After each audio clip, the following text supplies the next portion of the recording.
نحمده ونصلي ونسلم على سيدنا ومولانا محمد رسوله النبي الكريم الحنين الرؤوف الرحيم. أما بعد فأعوذ بالله من الشيطان الرجيم. بسم الله الرحمن الرحيم. قل لا أسألكم عليه أجرا إلا المودة في القربى آمنت بالله صدق الله العظيم. دوستان محترم و محتشم، آج کے دن حضرت سیدنا امام حسین رضی اللہ تعالی عنہ کی سیرت کے حوالے سے چند وہ پہلو آپ حضرات کی سماعتوں کے نظر کرنے کا شرف حاصل کروں گا جو ہمارے ہاں عمومی اعتبار سے ہمارے پروگراموں کے اندر، ہماری محافل کے اندر بیان نہیں کیے جاتے، اور یہ بھی شومی قسمت ہے کہ اس پہ کوئی اتنی مستند ترین کتابیں بھی نہیں ملتی، اور یہ موضوع ابھی بہت تشنا ہے۔ اس موضوع پہ میں گزارش کروں گا ان قلمکاروں سے بھی جو بہترین لکھ رہے ہیں کہ وہ سیرت امام حسین رضی اللہ تعالیٰ عنہ پہ کام کریں اور خود لکھیں، کیونکہ میں نے دو کتابیں دیکھی ہیں جو کسی حد تک سیرت امام حسین رضی اللہ تعالیٰ عنہ کے حوالے سے بہت بہتر ہے۔ بہت بہتر سے مراد یہ ہے کہ ان میں کچھ مواد مل سکتا ہے۔ ایک جو سیرت حسین اور سانحہ کربلا، اس کو تو میں نے پڑھا ہے، تو اس میں آدھی کتاب کے بعد ساری اس چیز پہ اس تصنیف کرنے والے کا زور ہے کہ جو واقعہ کربلا ہوا ہے اس سے یزید بری الذمہ ہے۔ پوری کوشش اس نے کی ہے، جتنے معاملات اس نے بنائے ہیں، 486 صفحے کی کتاب ہے۔ تقریباً 200 صفحے کے بعد اس نے یہ کوشش شروع کی ہے اور آخر تک اس نے یہ کوشش کی ہے کہ مکمل واقعہ کربلا سے یزید کو بری الذمہ ثابت کیا جائے۔ دوسری کتاب مفتی عبدالاحد قادری صاحب کی کتاب ہے، وہ بھی ابن کثیر کی البدایہ و نہایہ سے کچھ چیزیں اکٹھی کی گئی ہیں اور ان کا ترجمہ کیا گیا ہے۔ تو میرے خیال میں اس موضوع پہ ابھی ایسی جامع معنی کتاب آپ کو نہیں مل سکتی جس کی اس معاشرے کو بھی ضرورت ہے۔ اللہ رب العزت ہمیں ایسے کام کرنے کی توفیق عطا فرمائے۔ تو دوستو،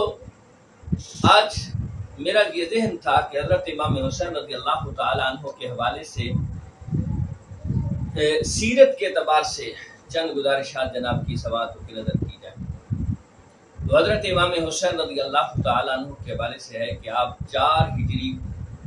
ایک قول کے مطابق 3 شعبان ہے اور دوسرا قول ہے 5 شعبان کو آپ پیدا ہوئے۔ حضرت مولا مرتضیٰ شیخ خدا رضی اللہ تعالیٰ عنہ نے آپ کا نام حرب رکھا۔ حضرت اسماء بنت امیس رضی اللہ تعالی عنہا نے امام حسین رضی اللہ تعالی عنہ کو ایک کپڑے میں لپیٹا اور نبی کریم علیہ السلام کی بارگاہ میں پیش کیا، تو نبی کریم علیہ السلام نے آپ کے کان میں اذان دی، دائیں کان میں اذان اور بائیں کان میں اقامت فرمائی، اور گھٹی بھی حضرت امام حسین رضی اللہ تعالیٰ عنہ کے منہ میں دی اور آپ کا نام حسین تجویز فرمایا۔ امام پاک رضی اللہ تعالیٰ عنہ کا 7ویں دن عقیقہ کیا گیا، اور ایک قول کے مطابق 7ویں ہی دن آپ کا جس دن عقیقہ تھا اسی دن آپ کا ختنہ کے سنت کو بھی ادا کیا گیا۔ آپ کی کنیت ہے ابو عبداللہ۔ بہت سارے القابات آئے ہیں، جس طرح سید، شہید، طیب، ذکی، سبت، رشید، مبارک، تابع المرضات اللہ، یہ آپ کی القابات ہیں، اور ان میں سے ایک مشہور یہ بھی ہے، شبیر بھی ہے۔ آپ نے حضرت ام فضل،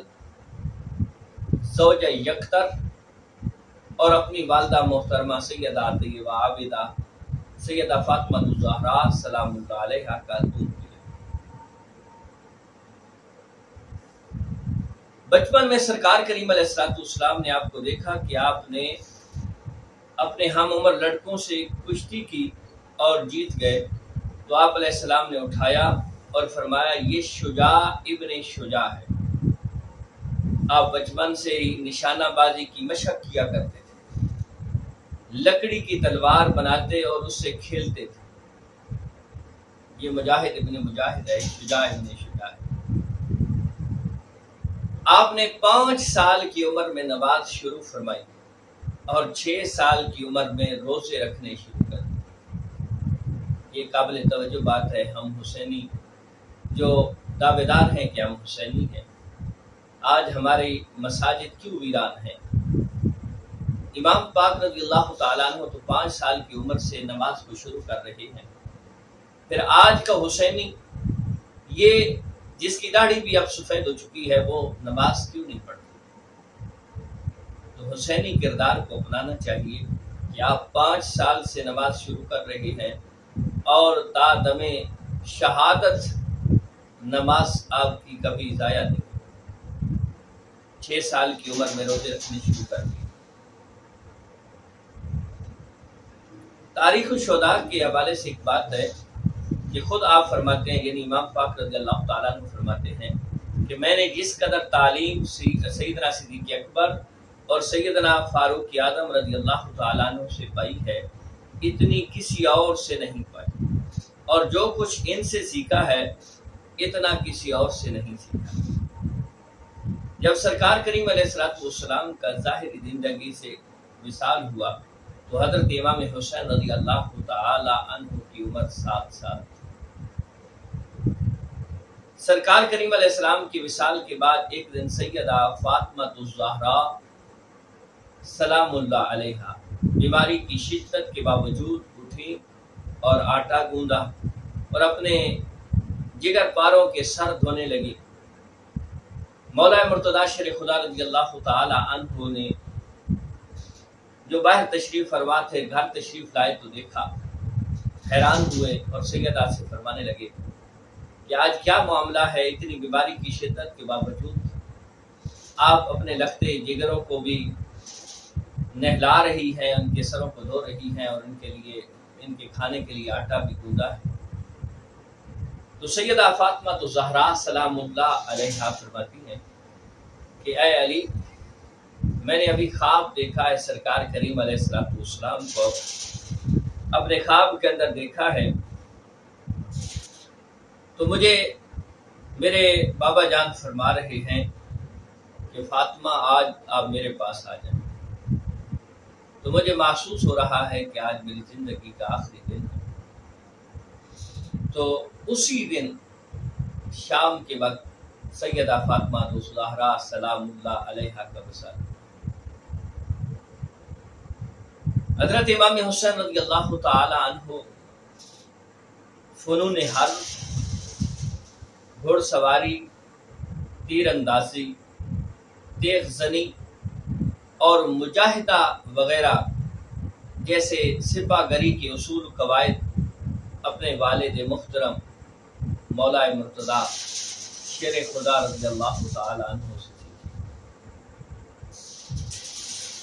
سیدنا مولا مرتضی شیر خدا رضی اللہ تعالی عنہ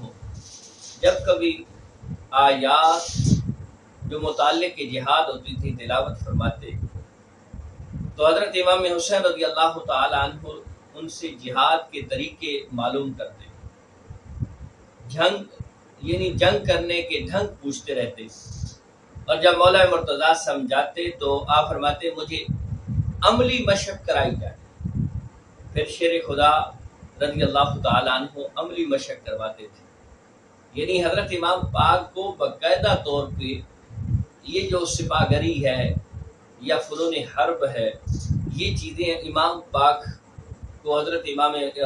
مولا مرتضی شیر خدا رضی اللہ تعالیٰ عنہ خود سکھا رہے ہیں۔ اسی طرح سیدنا صدیق اکبر رضی اللہ تعالیٰ عنہ کے دور میں آپ خلیفہ وقت سے دینی مسائل بھی سیکھتے تھے، ان کے احکامات، مسائل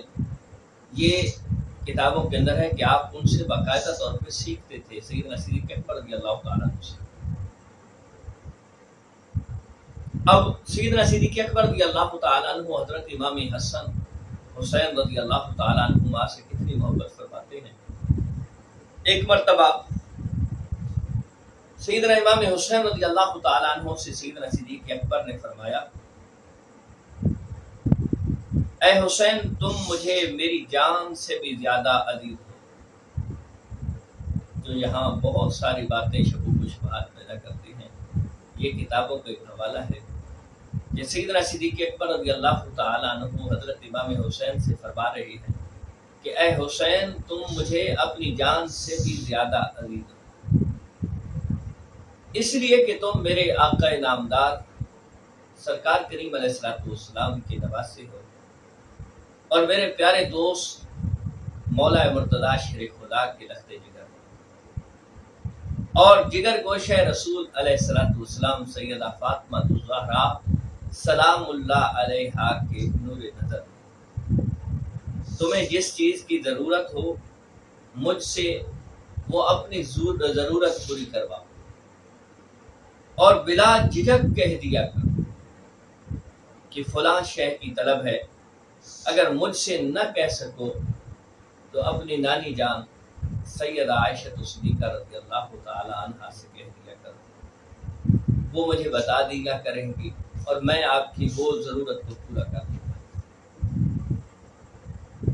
پھر بات جب حضرت عمر فاروق رضی اللہ تعالی عنہ کے دور خلافت کی آتی ہے تو حضرت عمر فاروق رضی اللہ تعالی عنہ کی بارگاہ کے اندر ایک مرتبہ مال غنیمت پیش کیا گیا،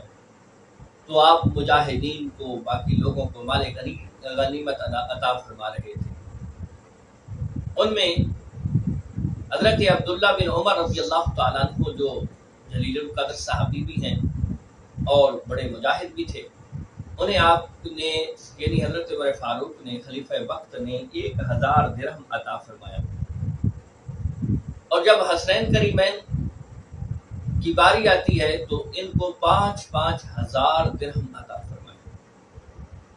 تو حضرت عبداللہ نے عرض کی، بابا جان، میں خلیفہ وقت کا بیٹا ہوں، میں مجاہد ہوں، جہاد کرنے جاتا ہوں، لیکن یہاں ایک تفاوت ہے وظیفے کے اندر کہ مجھے 1000 درہم دیا گیا ہے اور حسنین کریمین کو 5,000 درہم عطا کیے گئے۔ تو خلیفہ وقت کا جواب سنیے، جو ان کے درمیان عجیب عجیب تعلقات کی داستانیں سناتے ہیں، ذرا وہ اس واقعہ کو توجہ کے ساتھ سنیں کہ خلیفہ وقت اور وہ شخصیت جن کے بارے میں نبی کریم علیہ الصلوۃ والسلام نے فرمایا کہ عمر کی زبان پہ ہمیشہ حق بولتا ہے۔ حضرت عمر رضی اللہ تعالی عنہ نے فرمایا، اے عبداللہ، جو تیرا حق تھا تجھے مل گیا، جو مرتبہ ان کا ہے وہ تیرا نہیں، نہ ان کے نانے جیسا تیرا نانا ہے، نہ ان کے بابا جیسا تمہارا بابا ہے، نہ ان کی ماں جیسی تمہاری ماں ہے، نہ ان کی نانی جیسی تمہاری نانی۔ اب توجہ رہے، خلیفہ وقت ہے اور کس انداز میں اپنے لخت جگر سے فرما رہی ہے کہ حسنین کریمین کی کوئی ہمسری نہیں کر سکتا، برابری کوئی نہیں کر سکتا، ان کو یہ شرف، یہ عزت، یہ مقام ملا ہوا ہے۔ بات جب حضرت امیر عثمان رضی اللہ تعالی عنہ کی آتی ہے تو یہ بات بھی قابل توجہ بات ہے کہ جب حضرت امیر عثمان رضی اللہ تعالی عنہ خلیفۃ المسلمین ہوتے ہیں تو حضرت امیر عثمان رضی اللہ تعالی عنہ نے منبر پہ خطبہ دیا اور فرمایا، لوگوں،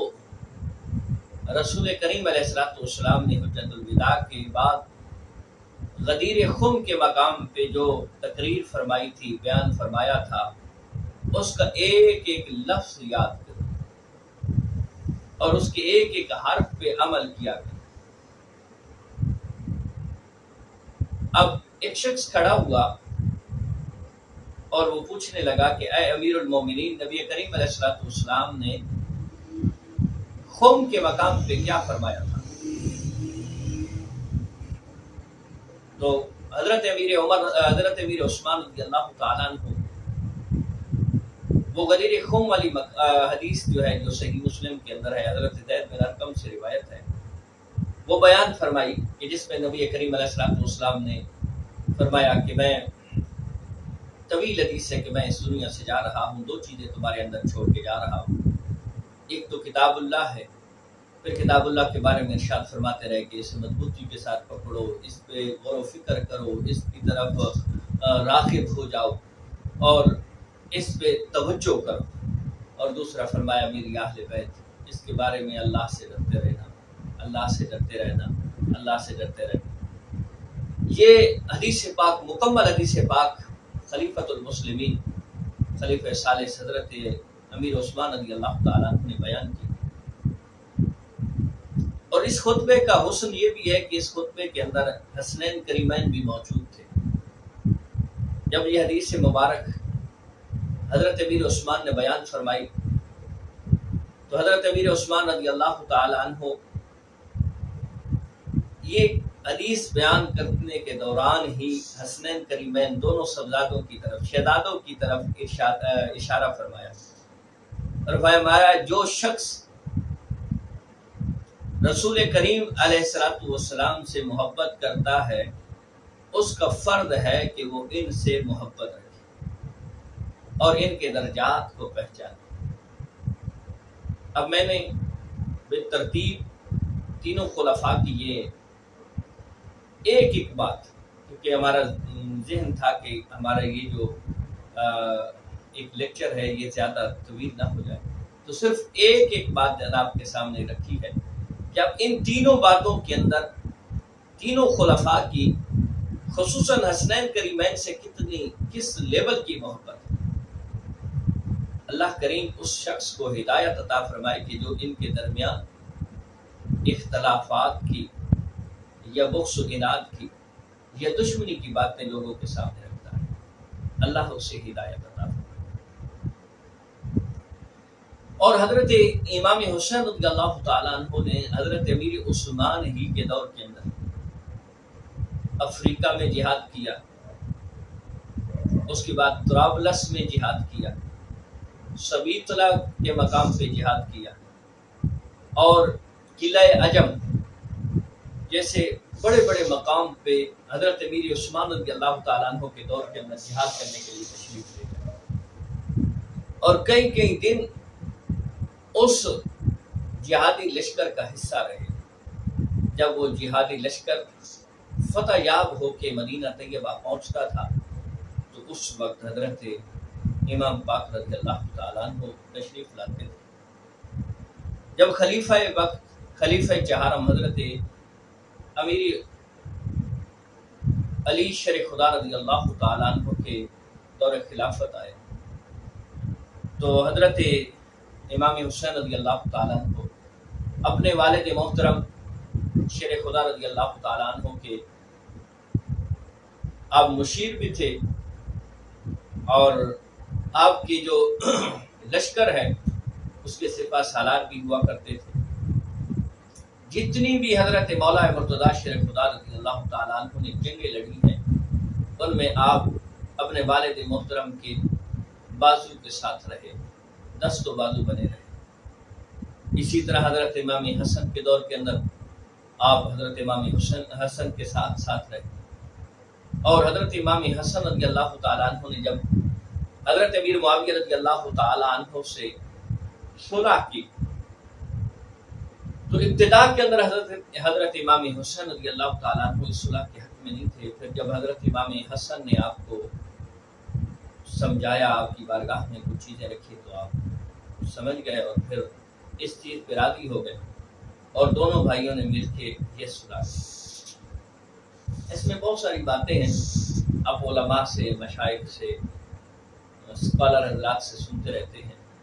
ہم کیونکہ مختصر سوانح حیات کی طرف چل رہے ہیں۔ تو حضرت امام حسین رضی اللہ تعالی عنہ جب اب مدینہ کو چھوڑ رہے ہیں، مکہ کی طرف منتقل ہو رہے ہیں، تو آپ مکہ کے اندر جب منتقل ہوئے تو وہاں بھی آپ سے فیض حاصل کرنے والے،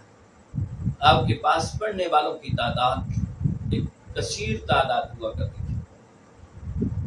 آپ نے اس گھر کا نام رکھا تھا دار فاطمہ۔ آپ سے لوگ قرآن کی تشریح پڑھنے کے لیے اور احادیث کی تشریح پڑھنے کے لیے تشریف لاتے تھے۔ آپ ان کی ایسی تسلی تشفی فرمایا کرتے تھے کہ لوگ اشش کر اٹھتے تھے کہ واقعتاً یہ رسول کریم علیہ السلام کے لخت جگر ہیں کہ جو اس انداز میں ہمیں قرآن و حدیث سمجھاتے ہیں۔ اب انتہائی متقی شخص، انتہائی پرہیزگار، اللہ اور اس کے رسول کریم علیہ السلام کے احکامات پہ کما حق عمل کر پیرا ہونے والے شخص، آپ رضی اللہ تعالیٰ عنہ کے حوالے سے ہے کہ آپ نے 25 حج کیے اور وہ بھی پیدل کیے۔ حالانکہ جب آپ پیدل چل رہے ہوتے تھے تو اسی وقت آپ کے پیچھے آپ کی سواری غلام لے کے آ رہا ہوتا تھا۔ کسی نے آپ سے سوال کیا کہ اے شہزادہ رسول علیہ السلام، آپ پیدل کیوں چلتے ہیں؟ جب آپ کے پاس سواری موجود ہے، آپ اپنی سواری پہ تشریف فرما ہوں اور پھر حج کرنے کے لیے جائیں۔ تو آپ نے بڑا لطیف جواب فرمایا۔ آپ نے فرمایا جو مجھے لطف پیدل حج کرنے میں ملتا ہے وہ سواری پہ نہیں ملتا، اس لیے میں جب بھی حج کرنے کے لیے جاتا ہوں تو پیدل چلتا ہوں۔ اب دیکھیں کہ 25 حج اور وہ بھی پیدل۔ اس کے علاوہ امام پاک رضی اللہ تعالیٰ عنہ ایک بہترین اس دور کے مفتی تھے، فتویٰ ارشاد فرمایا کرتے تھے، لیکن آپ کی یہ کوشش ہوتی تھی کہ کوئی بھی فتویٰ قرآن و حدیث کے علاوہ نہ ہو، یعنی اجتہاد سے آپ زیادہ تر اجتناب فرمایا کرتے تھے۔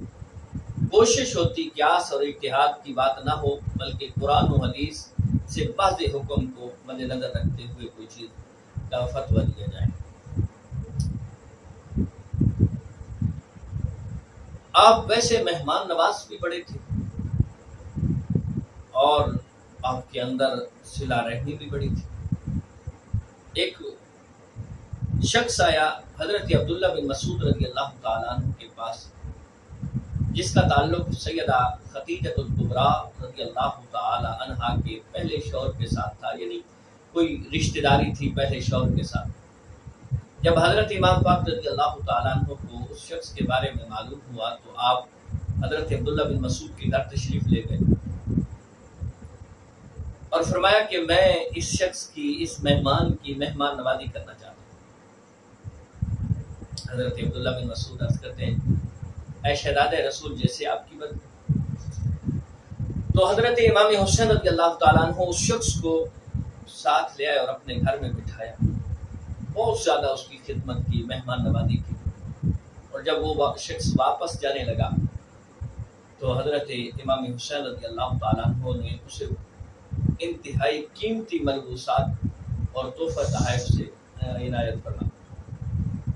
اور اس سے جو جتنے دن وہ رہا تو اس سے اپنی نانی اماں سیدہ خدیجہ الکبریٰ کے بارے میں پوچھتے تھے، وہ کیسی تھی، وہ کس انداز میں چلتی تھی، وہ ان کا لوگوں کے ساتھ رکھ رکھاؤ کیسا تھا، یعنی اپنی نانی صاحبہ کے بارے میں، کیونکہ حضرت امام حسین رضی اللہ تعالیٰ عنہ کی پیدائش سے پہلے سیدہ خدیجہ الکبریٰ رضی اللہ تعالیٰ عنہ کا وصال ہو چکا تھا۔ آپ کی آواز بڑی زبردست آواز تھی، آپ کی آواز میں غنہ تھا، یعنی ذرا ناک سے آواز نکالتے تھے جو بڑی پیاری لگتی تھی۔ ایسی آواز عرب کے ہاں خوش کلامی، فصاحت اور شیریں بیانی کی دلیل سمجھی جاتی تھی، یعنی آپ جب بولتے تھے تو وہ ایسا لطف آتا تھا۔ اور بعض کتابوں کے اندر ہے کہ آپ قرآن جب پڑھتے تھے تو سننے والے آشش کر اٹھتے تھے کہ وہ آپ کی زبان کے اندر جو شیرینی تھی نا وہ اور زیادہ لطف دیا کرتی تھی۔ آپ کا جو لباس ہوا کرتا تھا، آپ جہاں کہیں بھی آپ کے بارے میں لباس کے حوالے سے پڑھیں گے تو یہ بات آپ کو معلوم ہو جائے گی کہ آپ کی کوشش ہوتی تھی کہ وہی لباس پہنا جائے جس طرح نبی کریم علیہ السلام نے لباس پہنا، یعنی کھلا لباس، تہمت بھی باندھتے تھے، پاجامہ بھی پہنتے تھے، لیکن کوشش وہی جو سرکار کریم علیہ السلام جس طرح لباس پہنا کرتے تھے، سر پہ پگڑی یا ٹوپی پہنی ہوتی تھی، اور آپ کے پاس ایک چادر ہمیشہ اپنے پاس رہتی تھی۔ جب آپ کے بال، داڑھی اور سر کے بال سفید ہو گئے تو آپ وسمہ اور مہندی کو مکس کر کے لگایا کرتے تھے، ویسے حسین تھے، پھر جب وسمہ اور مہندی کو مکس کر کے لگاتے تو حسین اور زیادہ حسین نظر آتے تھے۔ آپ قادر الکلام شاعر، بہترین شاعر، اور آپ کی شاعری کا مجموعہ بعض کتب کے اندر موجود ہے۔ آپ نے بہت زبردست قسم کے عربی کے اشعار لکھے ہیں، بہترین شاعر تھے اور بہترین ادیب تھے۔ آپ کے وہ خطوط بھی ملتے ہیں جو آپ نے مختلف لوگوں کو لکھے، اگر آپ کبھی پڑھیں تو آپ کو لطف آئے گا کہ کس طرح خوبصورت انداز میں ادیبانہ، جسے ہم ادیبانہ انداز کہتے ہیں، اس ادیبانہ انداز میں حضرت امام حسین رضی اللہ تعالیٰ عنہ نے وہ تحریر فرمائے ہیں۔ اس لیے تو آپ کے بارے میں کہا گیا ہے کہ آپ بہترین قسم کے شاعر کے ساتھ ساتھ ادیب بھی تھے۔ امیر معاویہ رضی اللہ تعالیٰ عنہ کے دور کے اندر بہت سارے لوگوں نے آپ کی بارگاہ میں گزارش کی کہ آپ حضرت امیر معاویہ سے اختلاف کریں، بلکہ ایک پورا وفد آیا جن کو آپ رضی اللہ تعالیٰ عنہ نے 2 بکرے ذبح کروائے اور اس کا گوشت بنایا گیا اور اس گوشت کو بھونا گیا اور اس وفد کو کھلایا گیا۔ تو اس وفد نے یہ کھانا کھانے کے بعد آپ سے گزارش کی کہ ہم چاہتے ہیں کہ آپ حضرت امیر معاویہ رضی اللہ تعالیٰ عنہ سے اختلاف کریں۔ تو آپ نے انہیں خاموش کرا دیا، فرمایا نہیں، میرے بھائی نے جو صلح کی تھی وہی کام ہے، آپ نے کوئی اختلاف نہیں۔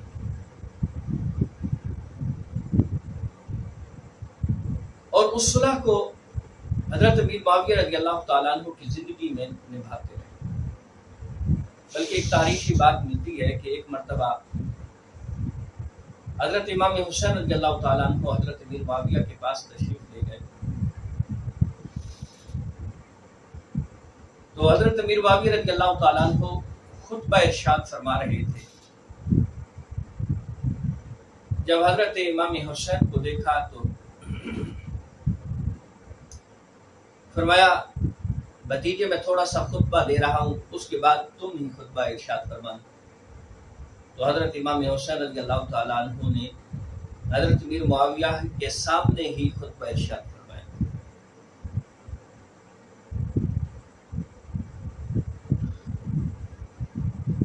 جب حضرت امیر معاویہ رضی اللہ تعالیٰ عنہ کا وصال ہوا اور یزید پلید خلقیس تخت نشین ہوا تو اس کی پہلی ہی کوشش چند لوگوں پہ دباؤ ڈال کے بیعت کروانے کی تھی، اور ان میں سر فہرست نام حضرت امام حسین رضی اللہ تعالیٰ عنہ کا تھا۔ دوسری طرف کوفی لایوفی، انہوں نے حضرت امام حسین رضی اللہ تعالیٰ عنہ کو خط لکھنے شروع کر دیے۔ پہلے وہ بھی مقاصد تو بھیجا کرتے تھے، لیکن اب وہ شدت کے ساتھ خط لکھنا شروع کر دیا کہ جی آپ تشریف لائیں، ہم آپ کے والد محترم کے محب ہیں، آپ کے بھائی امام حسن کے محب ہیں، آپ کے محب ہیں، آپ تشریف لائیں، ہم آپ کے ہاتھ پہ بیعت کرنا چاہتے ہیں۔ تو روز بروز ان کے خط آنا شروع ہو گئے۔ کتابوں میں ایک بات ملتی ہے کہ جب آپ نے حضرت عبداللہ بن عباس رضی اللہ تعالی عنہما سے اس چیز کا ذکر کیا کہ کوفہ والے مجھے بلا رہے ہیں، بار بار خط لکھ رہے ہیں، بات بڑی قابل توجہ ہے۔ حضرت عبداللہ بن عباس رضی اللہ تعالیٰ عنہما نے فرمایا حسین رضی اللہ تعالیٰ عنہ اگر مجھے رسوائی کا ڈر نہ ہوتا تو میں تمہارے بالوں میں یہ ہاتھ رکھتا اور پھر روک لیتا. کتابوں کے اندر یہ بات موجود ہے، لیکن بار بار خط اور خط کے اندر ایموشنل بلیک میلنگ کے الفاظات. تو امام پاک رضی اللہ تعالیٰ عنہ مدینہ سے مکہ تشریف لے گئے. مکہ سے پھر 8 ذی الحجہ 60 ہجری کو کوفہ کی طرف سفر شروع فرمایا. جب کربلا کے مقام پہ پہنچتے ہیں تو آپ کا وہ نمائندہ حضرت مسلم بن عقیل جس کو آپ نے پہلے بھیجا تھا، اور انہوں نے پہلے جو حالات تھے سازگار حالات ان کو دیکھ کے ایک خط لکھا تھا کہ آپ تشریف لائیں، آپ کے لوگ آپ کے منتظر ہیں، محب جو ہے منتظر ہیں. تو آپ تشریف لے جا رہے تھے تو رستے میں معلوم ہوا کہ کوفیوں نے وہ پرانی ریت نبھائی ہے، وہ پرانا اپنا جو ان کا مزاج ہے وہی دکھایا ہے کہ بیعت بھی توڑ دی، امام مسلم بن عقیل اور آپ کے 2 لخت جگروں کو بھی شہید کر دیا. اب کربلا کی جگہ پہ اب کربلا کا یہ منظر آپ علماء سے، مشائخ سے، خطباء حضرات سے سنتے رہتے ہیں. اس میں بہت ساری چیزیں وہ بھی مل گئی ہیں جن کا احادیث سے ملنا تو دور کی بات، تاریخ سے ملنا بھی ناممکن ہوتا ہے. خیر اللہ تعالیٰ معافی عطا فرمائے. یاد رہے کہ اس تمام قصے قضیے کے اندر حضرت امام حسین رضی اللہ تعالی عنہ حق پہ، مکمل حق پہ. جس طرح اہل سنت کا نظریہ عقیدہ ہے کہ جی حضرت مولا مرتضیٰ اور حضرت امیر معاویہ کے درمیان جتنے معاملات ہوئے ہر معاملے کے اندر حضرت مولا مرتضیٰ حق پہ تھے، اسی ہی طرح حضرت امام حسین رضی اللہ تعالیٰ عنہ یزیدی لشکر اور باقی ان کے ساتھ جو معاملات ہوئے ہر معاملے میں حق حضرت امام حسین رضی اللہ تعالیٰ عنہ کے ساتھ. حضرت امام حسین رضی اللہ تعالی عنہ آپ نے ایک خطبہ ارشاد فرمایا جس میں مخالف فوج کو یہ یاد دلایا کہ تمہیں معلوم ہونا چاہیے کہ میں کون ہوں، کس کا لخت جگر ہوں، کہ کس کا میں نے شیر پیا ہے، کس کی میں نے زبان چوسی ہے. یعنی ایک خطبہ ارشاد فرمایا، یاد دلایا کہ میں کوئی عام نہیں، میں تمہارے نبی کی آل ہوں، نبی کا بیٹا ہوں. لیکن انسان پہ جب بدبختی اور شقاوت غالب آ چکی ہو تو کوئی چیز انسان کو سمجھ نہیں آتی. اس وقت چاہے عمر بن سعد ہوں، شمر ہوں، خولی ہوں، عبید اللہ بن زیاد ہوں، یہ جتنے لوگ تھے ان پہ دنیاوی لالچ غالب تھا، شقاوت غالب تھی. انہیں امام پاک کی کوئی بات سمجھ نہیں آتی تھی سوائے ایک کہ آپ یا تو یزید کی بیعت کریں یا سر دیں. اب بیعت کرتے ہیں تو یہ دین مصطفیٰ کے خلاف ہے. ایک ایسا بندہ جس کے بارے میں کتنی شہرت کے ساتھ یہ باتیں پہنچ چکی ہیں کہ وہ تارک نماز ہے، وہ شرابی ہے، وہ زانی ہے، اور طرح طرح کی ایسی باتیں اس نے شامل کر لی ہیں جن کا اسلام کے ساتھ تعلق تو دور کی بات، اہل اسلام اس کے بارے میں سوچ بھی نہیں سکتے. تو حسین پاک کا یہ ہاتھ اس پلید کے ہاتھ میں تو نہیں آ سکتا. پھر آپ تو تسلیم و رضا تھے، سراپا تسلیم و رضا. سب سے پہلے جس نے سپاہی حسینی کی طرف پہلا تیر بھیجا یہ عمر بن سعد تھا. عمر بن سعد یہ اللہ رب العزت کی طرف سے ایک آزمائش کہہ لیں، یا اللہ رب العزت کی طرف سے اللہ رب العزت اپنی قدرت دکھاتا ہے۔ جس طرح نوح علیہ السلام کے گھر میں پلنے والا شخص حضرت نوح کا نہیں ہو سکا، اسی طرح حضرت سعد کے گھر میں پلنے والا بیٹا عمر بن سعد، اور یہ حضرت سعد وہ ہیں جس کو سرکار نے فرمایا تھا کہ تمہارے اوپر میرے ماں باپ قربان، اور سرکار کریم علیہ السلام نے فرمایا تھا کہ سعد میرا ماموں۔ اس گھر کے اندر پلنے والا یہ شخص بدبختی کی انتہا کو پہنچ گیا۔ سپاہ حسینی کی طرف 9 محرم الحرام کو جس شخص نے پہلا تیر پھینکا تھا وہ عمر بن سعد تھا، اور اس تیر پھینکنے پہ اس نے بہت سارے لوگوں کو گواہ بنایا تھا کہ تم گواہ ہو جاؤ کہ سب سے پہلے میں نے تیر پھینکا کہ مجھے دنیاوی اعتبار سے جو میری ضرورت ہے، لالچ ہے، وہ پورا کرنا۔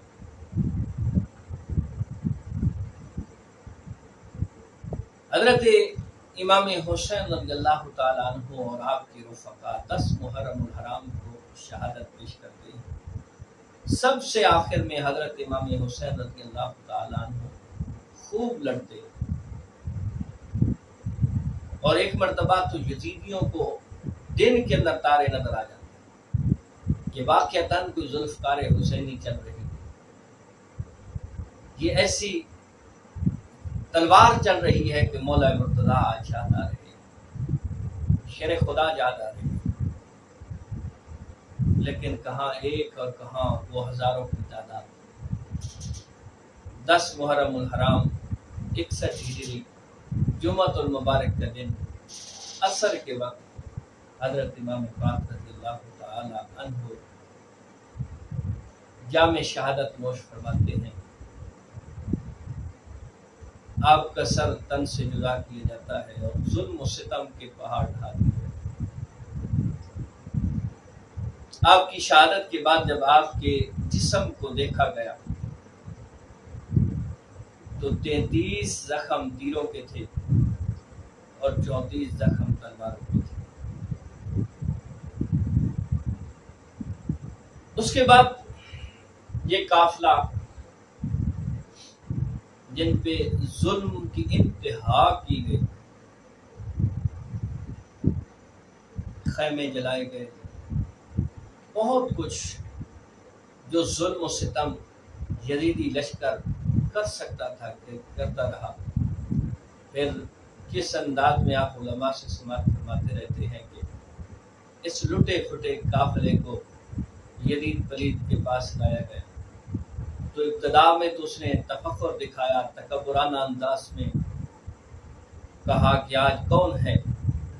آج میرا بدلہ ہو گیا ہے۔ کون سا بدلہ؟ وہ بدر والا بدلہ ہو گیا ہے۔ لیکن جب ہر طرف سے لعنتیں ملنی شروع ہو گئی، جب تصویر کا دوسرا رخ ظاہر ہو گیا تو اب اپنے آپ کو محب پیش کرتے ہوئے ایک نیا ڈرامہ رچایا کہ نہیں، میں تو یہ نہیں چاہتا تھا، یہ تھا، وہ تھا، یہ نہیں، جو بھی ہے۔ پھر اس قافلے کو مدینہ طیبہ بھیجا گیا۔ اب دیکھیے وہ دکھ بھری داستان، ذرا توجہ تو کیجیے، سوچیے تو صحیح کہ وہ قافلہ، وہ خواتین، وہ شہزادیاں جنہوں نے اپنے والد کو، بھائیوں کو، بیٹوں کو کھو دیا، جب وہ مدینہ پہنچی ہوئی ہوں گی تو ان پہ غم کے کتنے بڑے پہاڑ گر چکے ہوں گے۔ یہ تو وہی سوچ سکتا ہے جس کے دل کے اندر محبت یا ہے۔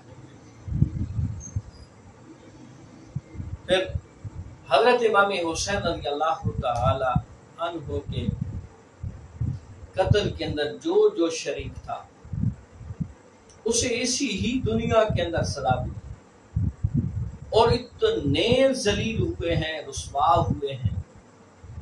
کہ انسان سوچ ہی نہیں سکتا۔ ایک ایک بندہ ذلیل اور رسوا ہو کے مرا ہے، اور جہاں تک میرا مطالعہ ہے حسین پاک رضی اللہ تعالیٰ عنہ کے شہادت کے اندر جس بندے کا ہاتھ تھا اور جس انداز میں بھی وہ خوش ہوا تھا، جو اس نے امداد کی تھی، وہ اس دنیا پہ اس کا سزا، اس جرم کی سزا پا کے کئیوں کو مختار سکتی نے قتل کیا، اور بڑے جس طرح ان کا حق تھا کہ اذیت دے کے انہیں قتل کیا جائے، اسی طرح اذیت دی۔ میں ایک پڑھ رہا تھا، دریا فرات کے کنارے پہ کچھ لوگ بیٹھے تھے، تو ایک صاحب نے بات کی کہ جو بھی اہل بیت اطہار کے قتل میں شامل تھا اسے اس دنیا میں سزا ملی۔ تو اس جو وہ لوگ بیٹھے ہوئے تھے، اس قافلے کے اندر ایک شخص تھا بڑی عمر کا، اس نے کہا تمہاری یہ بات جھوٹ؟ اس نے کہا جھوٹ کیسے؟ اس نے کہا جھوٹ اس طرح ہے کہ میں بھی شامل تھا لیکن مجھے تو آج تک سزا نہیں۔ تھوڑی ہی دیر بعد شام کے وقت جب وہ چراغ کو جلانا چاہتا ہے تو چراغ کی آگ اسے لگ جاتی ہے، پورا قافلہ اس کی آگ بجھانا چاہتا ہے، آگ نہیں بجھتی، حتیٰ کہ وہ دریائے فرات کے اندر چھلانگ لگا دیتا ہے، اس کے باوجود پانی کے اندر آگ پھر بھی اسے نہیں چھوڑتی۔ آپ توجہ کریں، ذہن کے اندر سوچیں تو صحیح، حالانکہ پانی اگر آگ پہ ڈال دیا جائے تو آگ جو ہے خاموش ہو جاتی ہے، آگ جلانا چھوڑ دیتی ہے، لیکن اس نے دریا کے اندر چھلانگ لگائی ہے، اس کے باوجود اس کا جسم اسی طرح جلتا رہا، حتیٰ کہ اس کا جسم جل کے بھسم ہو گئے۔